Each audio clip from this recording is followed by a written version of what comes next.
शुरुआत में हम बहुत से नंद को देखते हैं जो असल में वॉरियर नंद हैं, यानी कि नंद के साथ साथ वो योद्धा भी हैं जो कुछ खास शैतान से हमें बचा रही हैं और उनसे लड़ने को तैयार, क्योंकि यदि शैतान हमारी दुनिया में आता है तो उसे वह चीज मिल जाएगी जिससे वह पूरे संसार का नाश कर देगा। इसीलिए सभी नंद योद्धा दुनिया को बचाने के लिए हमारे और शैतान के बीच में खड़ी हैं। अब सभी नंद दौड़ रही थी, लेकिन उनकी एक नंद जो बहुत बहादुर थी वह बुरी तरह जख्मी होने के कारण अचानक गिर पड़ी। इसीलिए वे तुरंत उसे चर्च ले जाते हैं और उसके शरीर से एक उपकरण निकालते हैं जो बहुत शक्तिशाली था, क्योंकि इसे शरीर में लगाकर मनुष्य दीवार के आर पार जा सकता है, एक जगह से गायब होकर दूसरी जगह जा सकता है और सामने वाले को पल भर में तबाह कर सकता है। लेकिन यह उपकरण केवल उस नंद से जुड़ा होता है जो इसके लिए काबिल होता है, यानी जो अपनी शक्तियों का सही इस्तेमाल कर सकता है। अब वे उस नंद के शरीर से उपकरण निकाल लेते हैं, क्योंकि उसकी हालत बहुत खराब थी। चोट के कारण वह जल्द ही मरने वाली थी। उन्हें इस डिवाइस को बचाना होगा, क्योंकि यही चीज है जिसे वे शैतान से बचाना चाहते हैं। फिर उन्होंने इसे छिपाने के लिए डिवाइस को एक लड़की के लाश में डाल दिया। डिवाइस जैसे ही उसके शरीर में जाता है वह हिलने लगती है। अगले ही पल उसकी जान में जान आ गई थी। इस बच्ची का नाम ईवा है, जो एक अनाथालय में रहती थी, जहाँ ऐसे बच्चों को रखा जाता है जिनका दुनिया में कोई नहीं है, क्योंकि इसके माता पिता की मृत्यु हो चुकी थी। लेकिन जब वह 19 साल की हुई तो उसके लिए वहाँ से जाने का समय आ गया, लेकिन वहाँ एक नंद ने उसे जाने नहीं दिया और इंजेक्शन लगा दिया और उसकी जान ले ली। जब वह अनाथालय में थी वह चल नहीं सकी थी, लेकिन अब उपकरण उसके शरीर में आ गया है तो वो चलने भी लगी है। इस वजह से वह बहुत खुश थी। लेकिन चर्च में एक खतरनाक लड़ाई चल रही थी, इसी वजह से वह इस माहौल से दूर भागती है। बाहर आने के बाद उसकी मुलाकात एक चोर से होती है, जिसने ईवा को उसके साथियों से मिलवाया जो मिलकर छोटी छोटी चोरियां करते थे। इधर ईवा को याद आया कि नंद ने मुझे मारने की कोशिश की थी, जो वह किसी और बच्चे के साथ कर सकती है। इसीलिए वह बाकी बच्चों को बचाने के लिए फिर से अनाथालय चली जाती है। उस वक्त नंद एक बच्चे को इंजेक्शन लगाकर मारने जा रही थी, लेकिन सही समय पर ईवा वहां आ जाती है और बच्चे को बचाने के लिए नंद से लड़ती है। इससे पहले कि नंद मुड़कर उसे मारे, वह उसका गला घोंटकर मार देती है। अब चर्च के फादर ईवा के बारे में जानते थे, इसीलिए वह योद्धा नंदों को वहां भेजते हैं ईवा से डिवाइस वापस लेने के लिए। लेकिन इन नंदों में से एक लिलित थी। उसका इरादा था कि डिवाइस लेकर मेरे अंदर डाल दो, क्योंकि मैं ही इसके योग्य हूँ। फादर कहते हैं नहीं, हम आपको यह यंत्र नहीं दे सकते हैं, हमें इसे छुपाना होगा, क्योंकि शैतान भी इस यंत्र को लेना चाहता है जो बेहद खतरनाक है और उससे लड़ना आसान नहीं। फिर वह दानव ईवा के पास आता है उस उपकरण को पाने के लिए और उस पर हमला करता है। ईवा से वह उपकरण लेकर वह सीधा नर्क में जाएगा। दानव को शक्तियां वहीं से और ताकतवर हो जाएंगी, तब वो कुछ भी कर सकेगा। इसके बाद हम एक बायोटेक टेक्नोलॉजी कंपनी को देखते हैं। उन्हें पृथ्वी पर एक स्थान पर एक बहुत से अनोखा पदार्थ मिलता है जो बहुत कम पाया जाता है, जो कि नंद और दानव को भी नुकसान पहुंचा सकता है। कंपनी को यह डिवाइस मिलता है और पोर्टल बनाने के लिए डिवाइस का उपयोग करते हैं, जिससे वो दूसरी दुनिया में जा सकते हैं। उन्होंने यह पोर्टल बनाया, लेकिन वे दूसरी दुनिया में नहीं जा सके, क्योंकि उनके पास ऊर्जा कम होती है जो वे उस उपकरण से प्राप्त कर सकते हैं।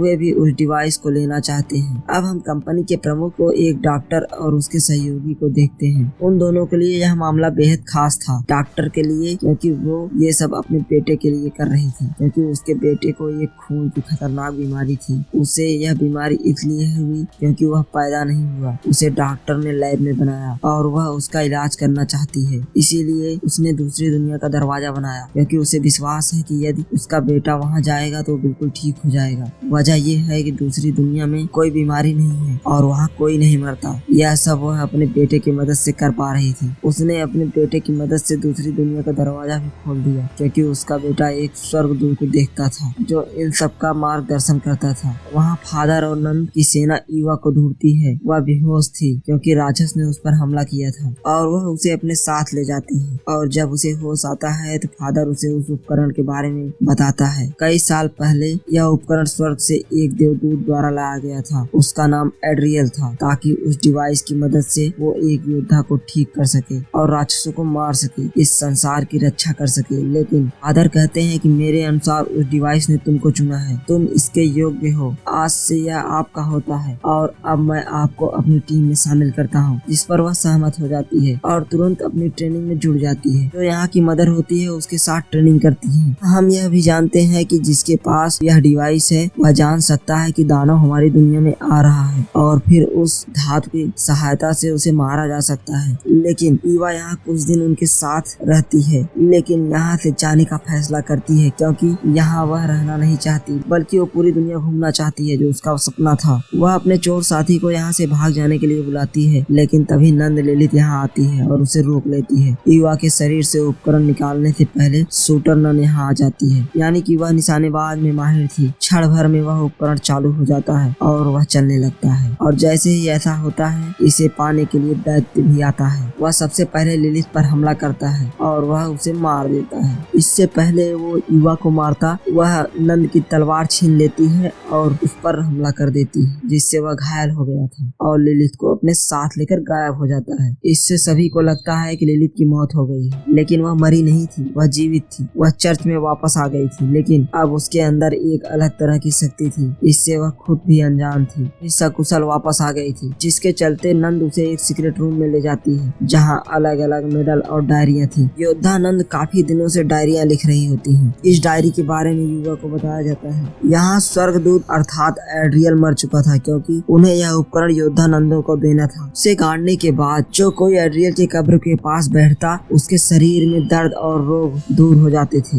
जिसके बाद सभी योद्धाओं ने फैसला किया कि एड्रियल के शरीर को एक ऐसी जगह छुपा देंगे और उसके चारों तरफ एक मोटी दीवार बनाओ ताकि उसकी शक्तियाँ किसी को न मिल सके। इसीलिए हमने उसके शव को एक चर्च में दफना दिया ताकि उसकी शक्तियाँ वहाँ रहने वालों के काम आ सकें। और अब हमें एड्रियल के शरीर का एक हिस्सा चाहिए, चाहे वो हड्डियाँ ही क्यों न हो, क्योंकि हम मानते हैं कि उसकी शक्तियों के कारण दानव हमारी दुनिया में आ रहे हैं, वह भी एक पोर्टल के जरिए। जो अब वे तय करते हैं कि इस सब में हम डॉक्टर और उसके साथी की मदद लेंगे और हमें एड्रियल की हड्डियों को नष्ट करना है। इसीलिए हम उसे नष्ट नहीं करेंगे बल्कि डॉक्टर को दे देंगे ताकि वह अपने बेटे का इलाज कर सके। इसीलिए डॉक्टर सहमत हो जाती है और उसका साथी अगले दिन चर्च आता है ताकि उसे एड्रियल की हड्डियां मिल सकें। जब युवा उन हड्डियों को लेने जाती है उसे हड्डियां नहीं मिली, बल्कि खुद एड्रियल को वह पूरी तरह स्वस्थ देखती है।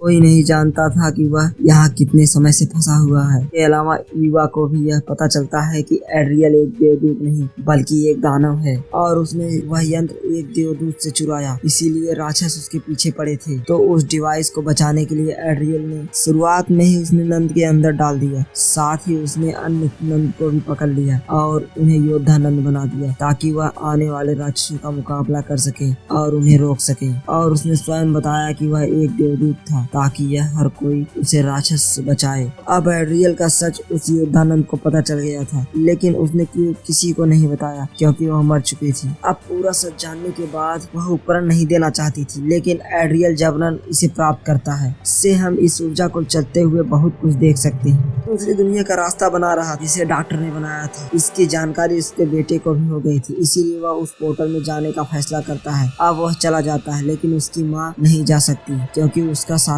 उसे रोकता है। तब तक रास्ता भी बंद हो जाता है। अब योद्धानंद और फादर ईवा को बचाने के लिए आते हैं क्योंकि उन सभी को भी इस एनर्जी का महसूस हो गया था और अंत में उसे बचाते हैं और उसे बाहर ले आते हैं। फिर जब ईवा उन्हें एड्रियल के बारे में सच्चाई बताती है तो वे इसे मानते हैं और साथ ही यह भी पता चल जाता है कोई और नहीं बल्कि फादर ही एड्रियल को जगाने की कोशिश कर रहे थे। यह सुनकर सभी नंदों को बहुत गुस्सा आता है और अब क्योंकि एड्रियल जाग गया था वह अपने दानव सेना को नियंत्रित करता है और नंद पर हमला करता है। इसी को लेकर एक नंद वहां से भाग गई। इसके बाद हम 2 महीने बाद देखते हैं जहां एड्रियल के हमले के बाद ईवा दूसरे शहर में आती है और छिप जाती है। गायब हुई नंद भी उसके साथ थी और अब वे एक ही बार में काम करते थे। ईवा की यहाँ काफी लोगों से दोस्ती हो गई थी और सबसे बढ़कर जिसके साथ उसने खुलकर बात की थी एक लड़का था जो उसे अपने ग्रुप में शामिल होने के लिए कहता है। ग्रुप का काम था कि एड्रियल को रोकेंगे और उससे मुकाबला करेंगे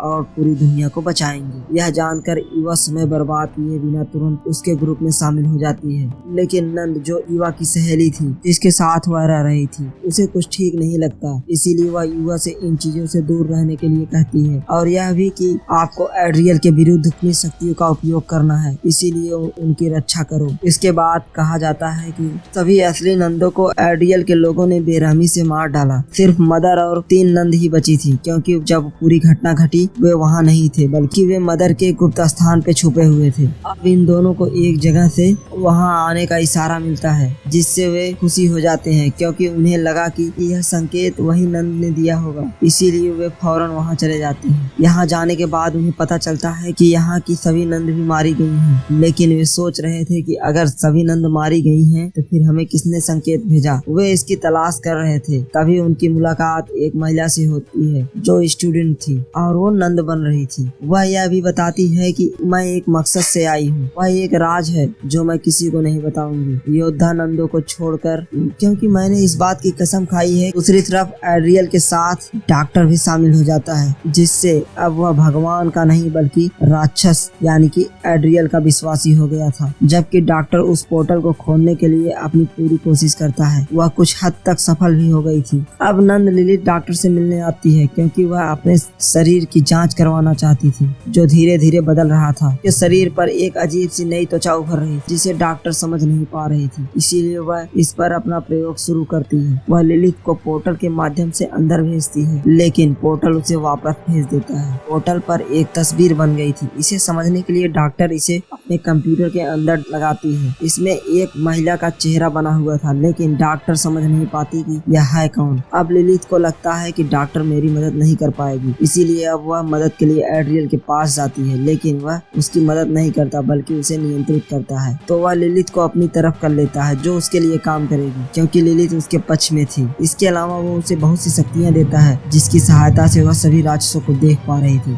अब हम जानते हैं कि डॉक्टर का साथी एड्रियल से जुड़ गया था, जिस पर वह बहुत भरोसा करती थी, लेकिन उन्होंने इस भरोसे का फायदा उठाया और एड्रियल की मदद की। उसने उसे एक भवन और एक बहुत से हथियार बना के दिए, ताकि उस बिल्डिंग में उन हथियारों की मदद से एड्रियल अपनी शक्तियों को दिखा सकता था। उसे पसंद करने के बाद लोग उनसे जुड़ने लगते हैं, ताकि वह एक बहुत बड़ी सेना तैयार कर सके, और यदि कोई उसकी बात न माने तो उसे वह दंड भी देगा। दूसरी ओर शक्तियों का उपयोग करते हुए ईवा भी कोशिश करती है कि एड्रियल की कोई योजना सफल ना हो। यहाँ यह भी कहा जाता है कि ईवा का दोस्त जो उसे बार में मिला था, कोई और नहीं बल्कि डॉक्टर का बेटा था, जो उसका बड़े होने के बाद रूठा। फादर भी फिर से जाग गए थे, क्योंकि अब वो एड्रियल के साथ था, लेकिन बहुत जल्द ही उसे अपने गलती का एहसास हो जाता है कि वह देवता नहीं दैत्य है, जो अपने उद्देश्य के लिए कुछ भी कर सकता है। तो वह उन लोगों के साथ वापस चला जाता है, और ईवा एक खास तरह की चीज के जरिए दूसरी दुनिया में चली जाती है,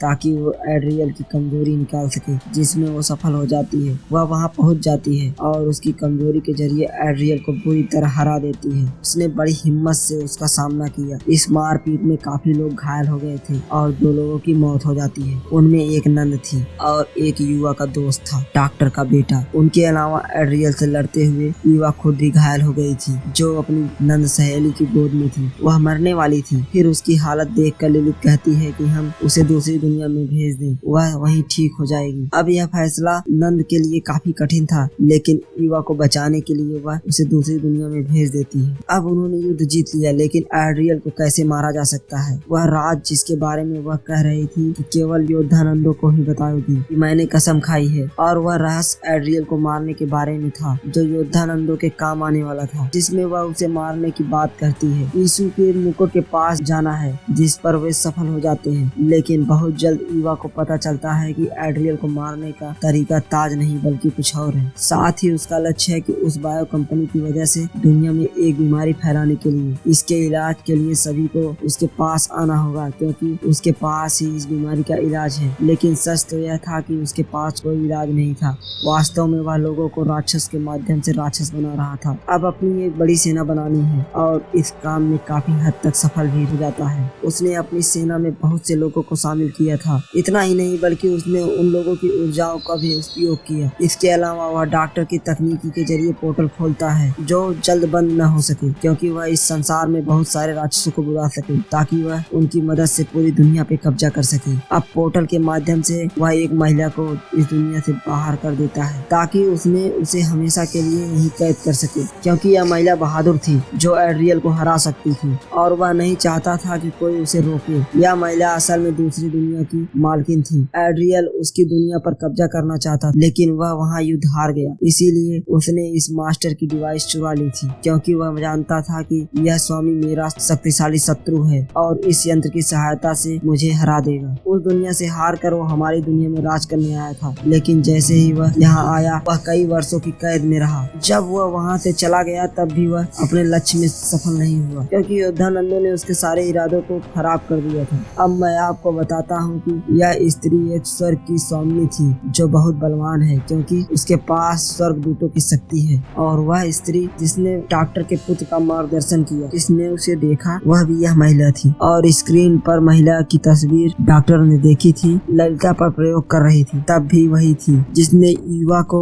एड्रियल को मारने के लिए निर्देशित किया। के साथ उन्होंने डॉक्टर के बेटे को भी ट्रेनिंग दी। अब इन दोनों के लिए मिशन काफी मुश्किल था, क्योंकि उनकी जान भी जा सकती थी, लेकिन फिर भी वे पीछे नहीं हटे और उन्होंने गुरु का समर्थन किया ताकि दुनिया को बचाया जा सके, जिसमें सबसे बड़ा भागीदारी डॉक्टर के बेटे का था। क्योंकि जैसा कि हम जानते हैं कि उसके खून में एक बीमारी थी और उसके खून में उस धातु की शक्ति थी जिसे दानव एड्रियल को मारा जा सकता था। और जब वे एड्रियल को मारने जा रहे थे और डॉक्टर के बेटे को मार डाला, नतीजन ईवा बहुत टूट गई थी, क्योंकि वह उसका दोस्त था। फिर दानव यहाँ आ जाते हैं जो एड्रियल को मार डालते हैं। जब वह ईवा को मारने के लिए आगे बढ़ते हैं, गुरु अन्य राक्षसों को रोक देती है और पोर्टल के माध्यम से वापस भेज देती है और वहाँ से वो भी चली जाती है। एड्रियल के अंत के साथ उनका युद्ध समाप्त हो गया था। इसके बाद हम चर्च का दृश्य देखते हैं जहाँ शायद ईवा वापस आ गई थी, क्योंकि उसकी धातु की तलवार चमक रही थी। फिर इसी बात के साथ दोनों सीजन का अंत हो जाता है। अगर कहानी पसंद आई है तो वीडियो को लाइक और चैनल को सब्सक्राइब कर लीजिए। देखने के लिए